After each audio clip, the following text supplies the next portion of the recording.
Mother, I'm having a baby and I'd rather you don't. What's in the box? Next time, watch it very. Yes, Parchment. Fine. You can't win them all. Yonkers, yonkers, yonkers, fan dancers.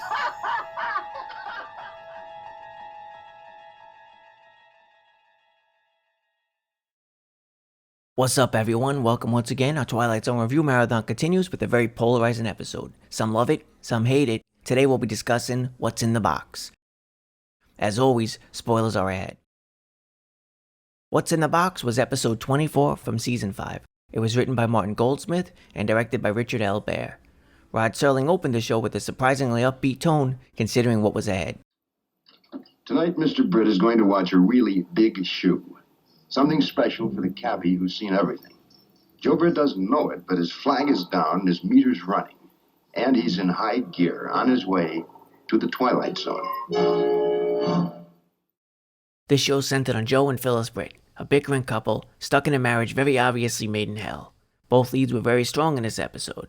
Despite being cranky and unlikable, their performances kept me engaged throughout. Phyllis was played by Joan Blondell, and Joe was played by William Demarest. Joe and Phyllis are about as far as you can get from any of the iconic TV couples from this era. Forget about any kissing and making up, or baby you're the greatest happy endings here. The story from What's in the Box goes down a much darker path. As the show opened, Joe had just arrived home late from his job as a cab driver. Phyllis promptly accused him of seeing another woman. They had their first of many arguments, and so began a steady stream of insults that the couple would hurl back and forth at each other throughout the episode. In the meantime, a TV repairman was in the living room, fixing their broken TV set. The repairman was played by Sterling Holloway, aka the voice of Winnie the Pooh. Joe pestered the repairman about how long he was taking, and basically accused him of being a crook. The repairman seemed almost amused by Joe's assholishness.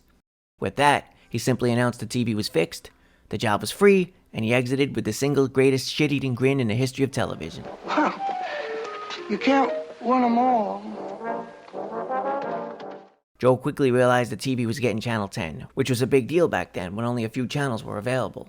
However, Joe's joy soon turned to despair when he realized he was somehow seeing himself and his mistress on TV. As the episode progressed, Joe also saw his present life and most notably his nightmarish future, which shockingly revealed that he would eventually go on to kill his wife Phyllis during a fight. The device of the TV showing slivers of Joe's life was pretty interesting and unique. It was a great hook to keep you watching and keep you guessing. Very much in line with your typical Twilight Zone in terms of placing a mystery object into the narrative and allowing events to play out. The sight of Joe killing his wife caused him to lose it. The doctor suggested that Joe seeing himself on TV was likely just a delusion. In short, he thought Joe had simply been watching way too much TV, causing him to confuse reality with fantasy.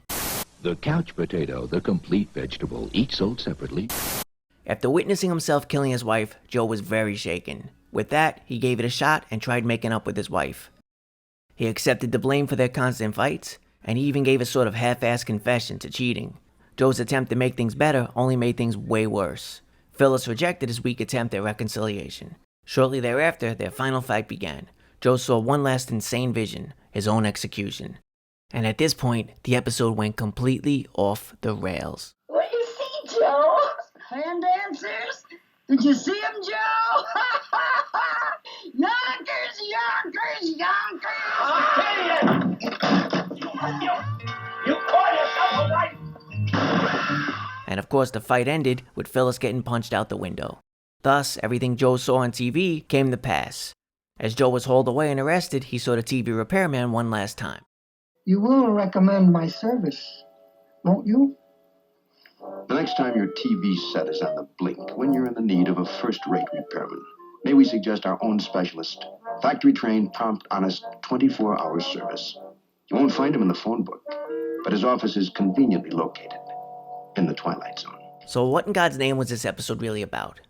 I think there's a few things going on here, but it may have gotten a little muddied along the way. For starters, the episode seems to take a jab at TV audiences and the general addictive nature of television. Both the opening and closing narrations from Rod Serling mentioned the TV medium, and within the episode itself, the doctor's dialogue was pretty on the nose. Well, perhaps he's been staring at this electronic blessing the television set for so long and his life has become his. So I think this may be a cautionary tale, a warning against giving into pure escapism and non-stop TV, especially if you're doing so as a means of avoidance and at the expense of dealing with matters in your own life that require attention. Obviously, this lesson is still relevant. A modern critique could easily be applied to people who endlessly binge watch their favorite shows or are addicted to their phones, while other aspects of their lives may be lacking.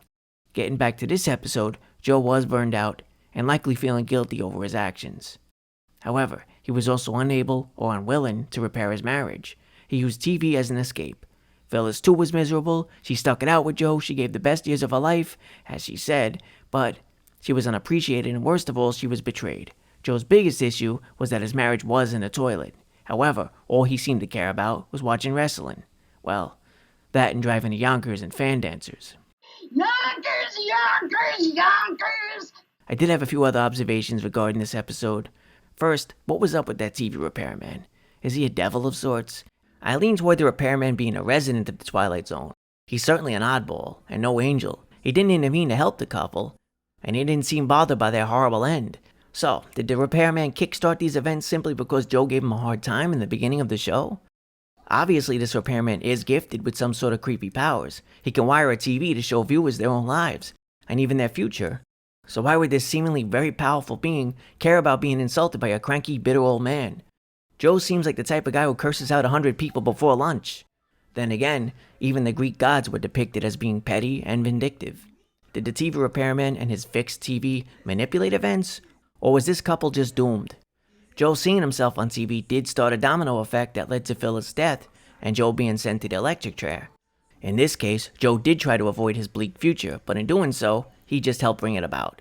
So we end up with a self-fulfilling prophecy. Pretty cynical. My second observation relates to people who hate this episode. Why? Is it just too weird? Is it the husband-wife brawl?